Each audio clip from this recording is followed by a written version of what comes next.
Shri Krishna Chaitanya Prabhu Nityananda Shri Advaita Gadadhar Sivasadi Gaur. Hare Krishna, Krishna Krishna, Hare Hare, Hare Rama, Rama Rama, Hare Hare. So this is very nice. Are you thinking it's very nice?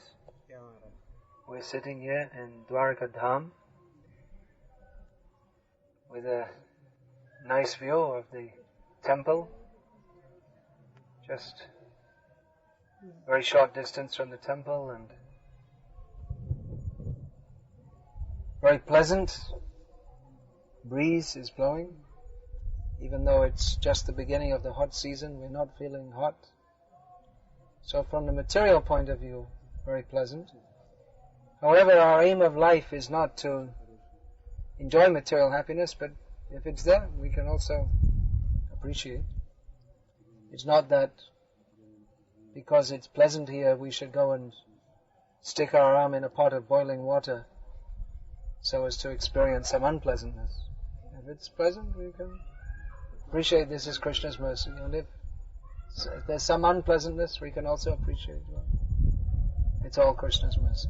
It's in our conditioned state, it's easier to appreciate when things are apparently nice. So here we have come to Sri Dvaraka Dham, at least physically we have come, as I was discussing this morning.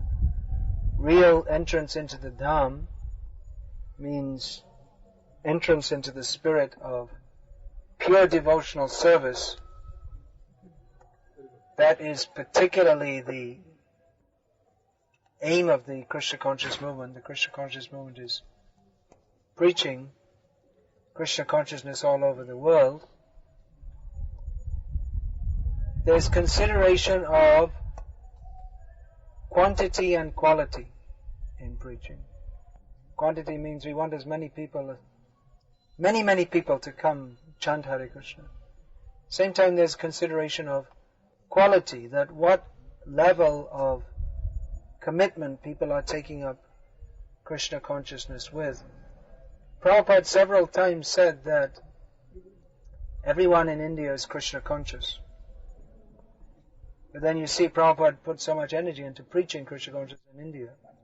And you may think, well, what is the need to preach Krishna conscious if everyone in India is Krishna conscious? The reason is, everyone is Krishna conscious, but not many people are fully Krishna conscious.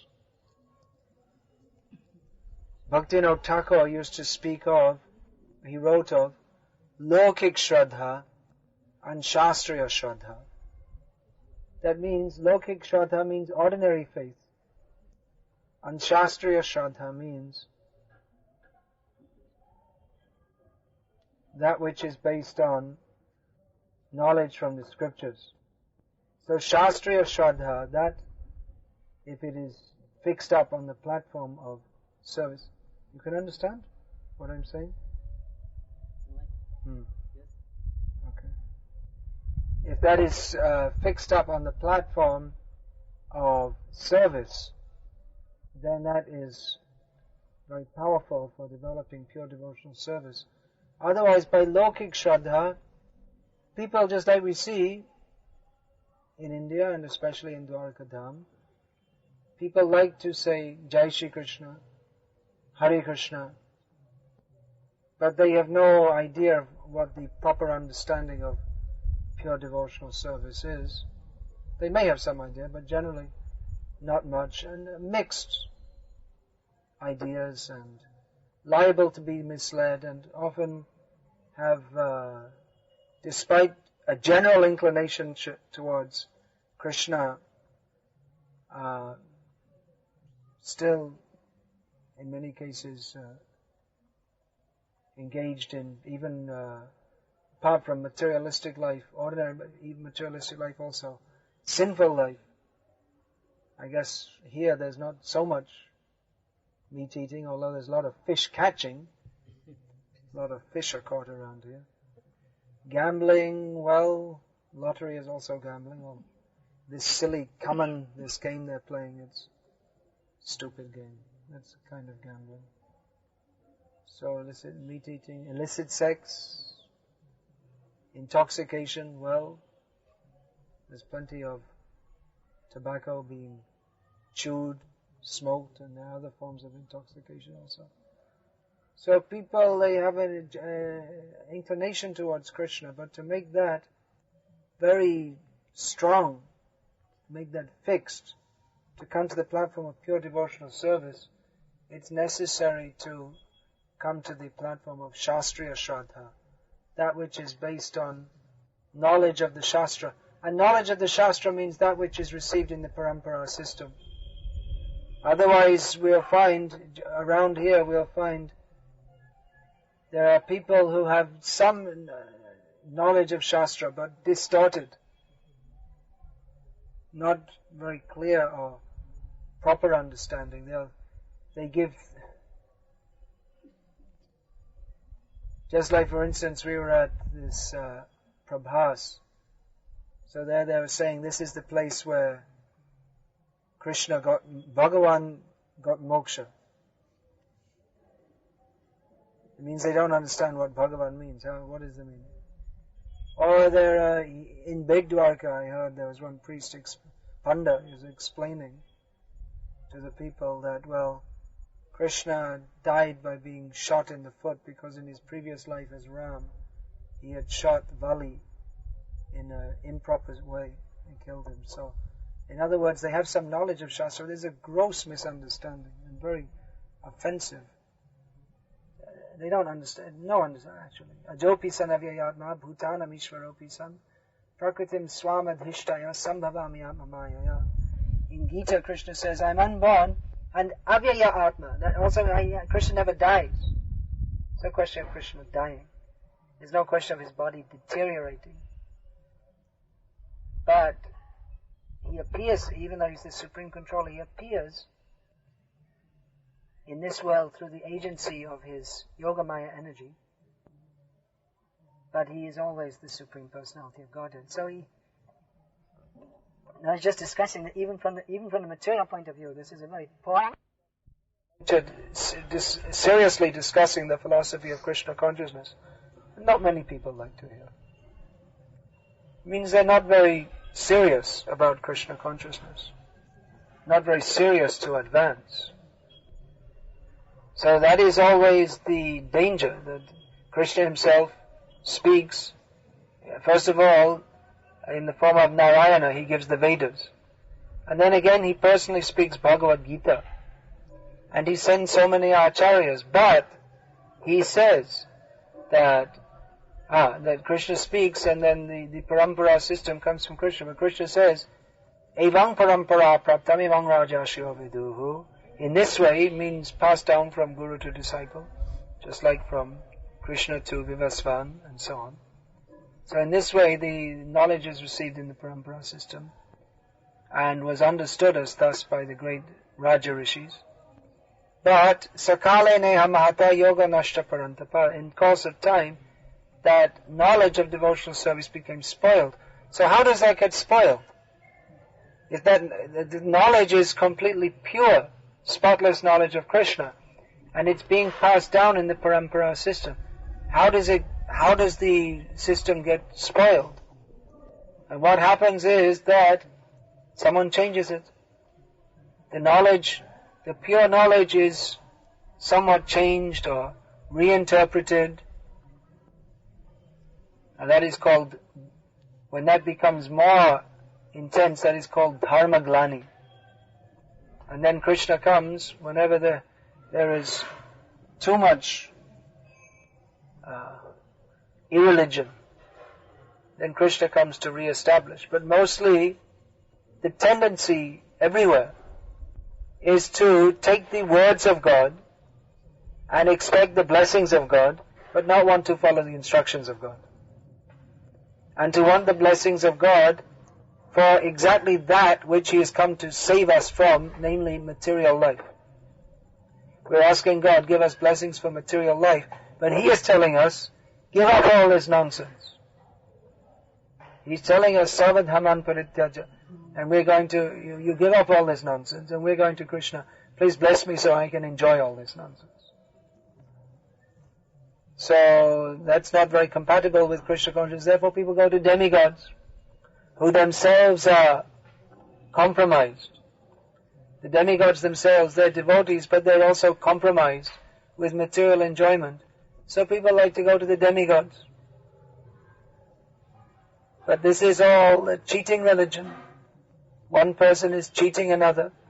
They're cheated of the actual goal of life, which is Krishna consciousness. So, the Krishna conscious movement is meant for preaching this akaita dharma, religion without any cheating motive. We want to spread Krishna consciousness very widely, but at the same time, it's not simply that the ultimate goal of life is just to have everybody smile and say Hare Krishna. We want to see how people are dedicating their lives in Krishna consciousness, becoming advanced by understanding the message of Shastra and living according to that, acting according to that. Especially Srimad Bhagavatam is known as Paramahamsa Samhita. It is especially meant for those who are Paramahamsas and those who are aspiring to become Paramahamsas. So just like this Bhagavad Sapta, it's not really, it actually has no relationship. What is going on there has no relationship with what Vyasadeva spoke to Shukadev or what Shukadev spoke to Parikshit Maharaj, even though they're reading the same verses. But they have no relationship with Shukadev Goswami. The mood that he spoke Bhagavatam in, and Parikshit, the mood that he listened to. Even the speaker may be first class, but the hearers, they may not be. Shukadev was speaking, and apart from Maharaj Parikshit listening, there are many rishis who were not all pure devotees. They were also attracted to listen. Atma Ramascha Muniyo. That verse is there. Niganta apya rukrame korvantya haitukim bhaktim itam bhuta gano hare. That even they're not pure devotees, they are advanced spiritualists, but they like to hear. But they weren't on the same platform as Parikshit, even though they were Gyanis and Yogis, and Parikshit had just given up his family life. Because he was a Rajarshi. He was highly exalted, even within his family life. So similarly, it may be that the message of Krishna is being spoken, but first of all, that has to be heard and received. Just like sometimes we may give an instruction to someone, and we ask, have you understood? They say yes. And then we say, okay, then tell me what it is. What did I just tell you? If they understood, that means they should be able to repeat. But if they say something different, as often happens, misunderstanding. So, it may be, just like Bhakti Siddhanta Saraswati Thakur was saying.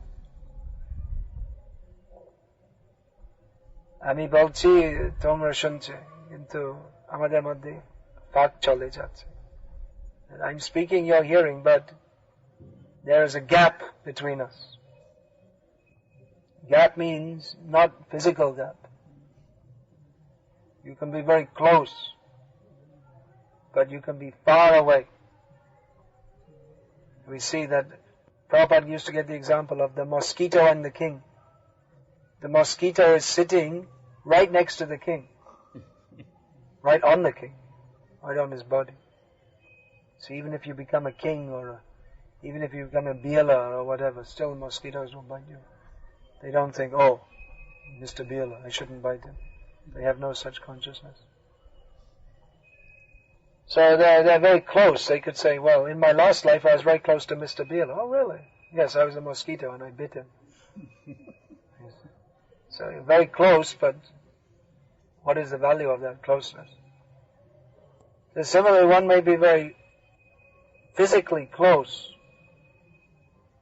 or one to spiritual master, one may be hearing superficially. But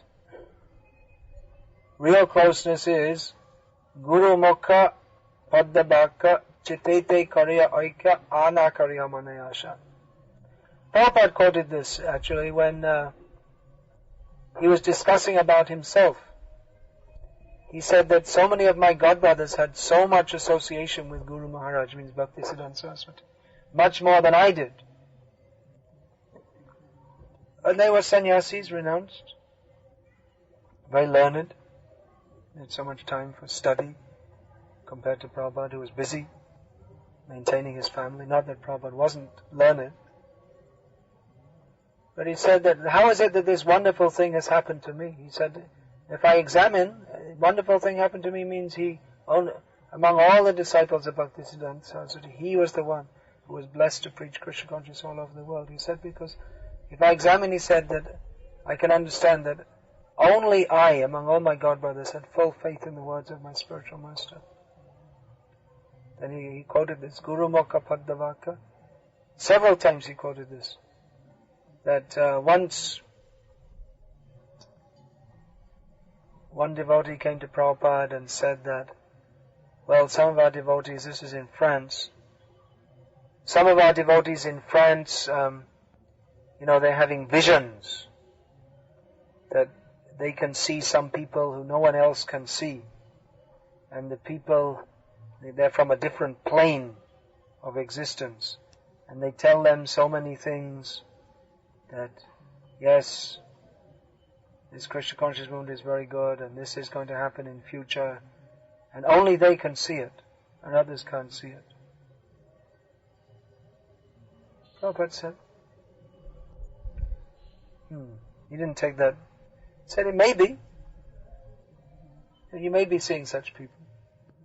But as far as we're concerned, our process is Guru Mukha Paddavaka Chitete Kariya Aika Ana Kariya Manayasha. You may see some beings from another plane, but what does it matter? Guru is here, you hear from him. Listen to what he has to say. So many things we may introduce. We may introduce that we shall study astrology and we will see the seismic charts where the earthquake will come and then make a house as far away as possible from it. Previously they were thinking the whole world is going to be turned upside down and earth changes and atomic wars, so they're trying to calculate which is the safest place in the world to go.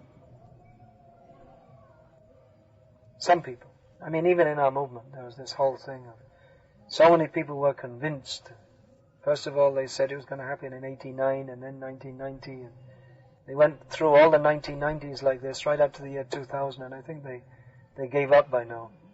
They were expecting that the whole world was going to shift on its axis, there was going to be an ice age, and there were going to be atomic wars and so many things. So they're thinking, where can we go which will be safe? Devotees, they don't bother so much about all these things.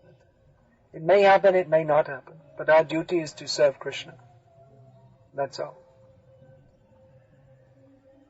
Rake Krishna Mare Krishna Rake ke. If Krishna protects, no one can kill us. And if Krishna wants to kill us, no one can protect us. You may go and they wanted to go to New Zealand to be safe because they thought no one will throw any atom bombs there. Why should they bother? It's just a bunch of sheep. There's no industries or anything. So let's go there. It's safe. And then you can go to New Zealand and, slip on a banana skin on the street and break your neck and die. And even if you live to be an old age anyway, you have to die. So devotee, he's not interested in taking knowledge from this place, that place. And especially, we have to be very careful not to take knowledge from our own mind.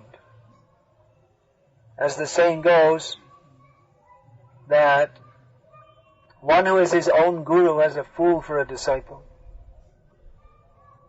That, well, I heard this and I interpreted it in my own way. Not that intelligence should not be used in Krishna consciousness, but intelligence has to be subservient to Guru, Sadhu and Shastra. These are our sources of knowledge. Now, we're talking about the Uttam stage and the Kanishta stage. Actually, at least everyone should endeavor at least to come to the Madhyamadhikari stage, where one is fixed in his practices and firmly on the path to pure devotion. The neophyte stage, Prakrita Bhakti, that means mixed up with material desires, a very dangerous position. And if one is deliberately maintaining material desires, then he becomes very expert in understanding Shastra by his own interpretation. Very expert in interpretation. That you'll see that this is written in Bhagavatam, oh, this means this. You see, Krishna had 16,108 wives, so, well, I should have at least 16. We can interpret in so many ways. Or actually they prefer the Ras Leela because they say Krishna is dancing, no responsibility. Just find a few gopis, that's all. So they'll interpret in so many ways that you'll find that learned Brahmana in South India, we were discussing, said Bhagavan has given, there's Rup, Ras, Sparsha, Gandha, Shabda, all these.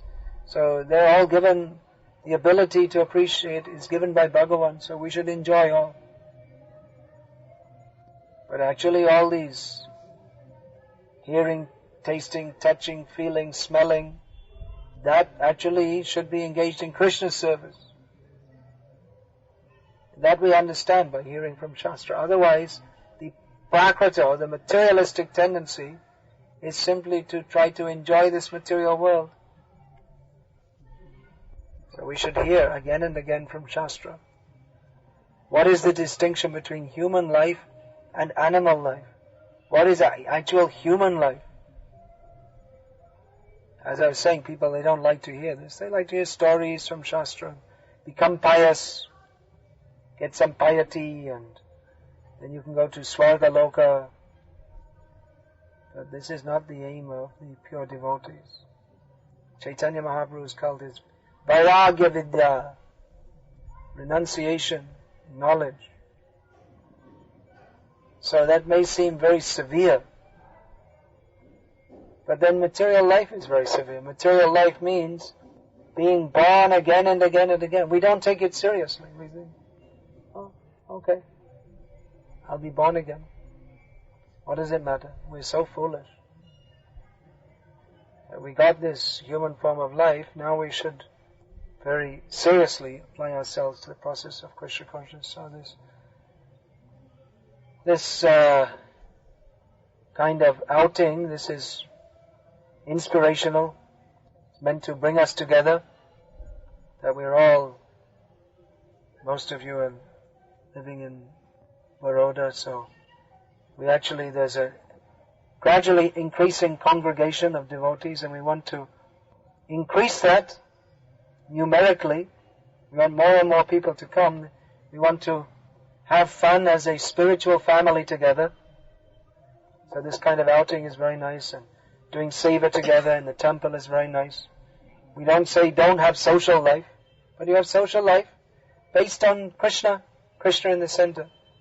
So we want to increase the number of devotees and bring them to this joyful life of Krishna consciousness. But we also want to see that in increasing the quantity, we don't decrease the quality. The quality should be very high also. Otherwise, it only becomes social life.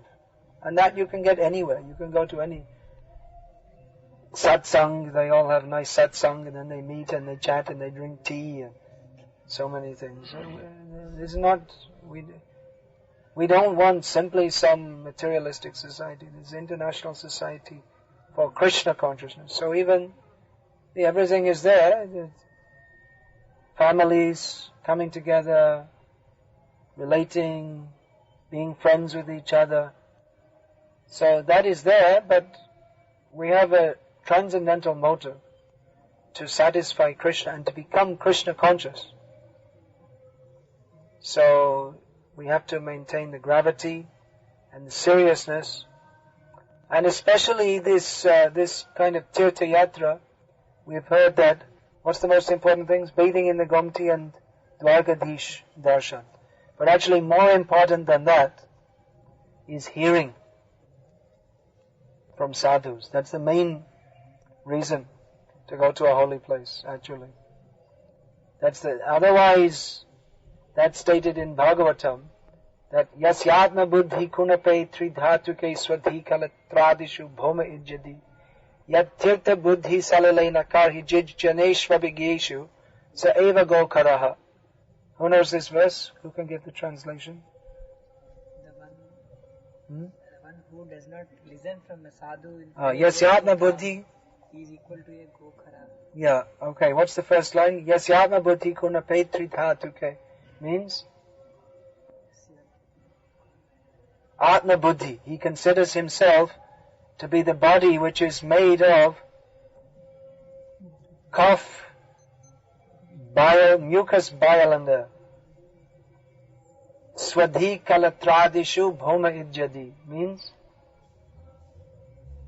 Again he thinks of himself in terms of his wife, kalatra adishu. Means wife, children, home. Ato griha kshetra sutapta vida, in terms of wife, home, family, money, relatives, etc. And then bhoma ijjadi. This is very important for modern India, to think in terms of my nation. In modern India they're promoting this nationalism. Everywhere we go, everything's painted this green, white and orange. It's just come up in the last few months practically. They're just promoting this nationalism, but it's meaningless. You're born in India in this life, and you say, we support India means you cheer the India cricket team against Pakistan. It's all meaningless. And you're born in India this life, and you're born in Narak or Swarg or the Amazon jungle as a going extinct species of butterfly or something in the next life. It's completely meaningless. It puts people more and more in the bodily concept of life. This nationalism. And then the last line, yat tirtha buddhi salalena, one who thinks that, as you were saying, one who thinks that going to a holy place means to take a bath. That is all in all. I went and I took a bath. Prabhupada often gave the example that you'll find many people from Calcutta, they go to Haridwar to take Ganga Snan. It just so happens that the Ganga also flows through Calcutta. But they're thinking that I have to go 2,000 kilometers maybe to take a bath. If I go a long way, then it's Ganga Snan. If I take and the people who live next to the Ganga, they less than anyone, they'll never take Ganga Snan. They're thinking, why should I bother? It's there. But actually the real benefit comes by hearing from devotees. What is that? Gangara parasha haile paschate pavan. By touching the Ganga, you have to do many, many, many times to become purified. But by hearing from the devotees, one can become immediately purified, and purified in a manner which, simply by bathing in the Ganga, you see many people they're doing all their life and they still remain complete impersonalists. You have to hear from devotees to understand what is the actual path of Krishna consciousness. Hare Krishna. I'll leave it there. I think you're all quite tired and hungry also. So take prasad.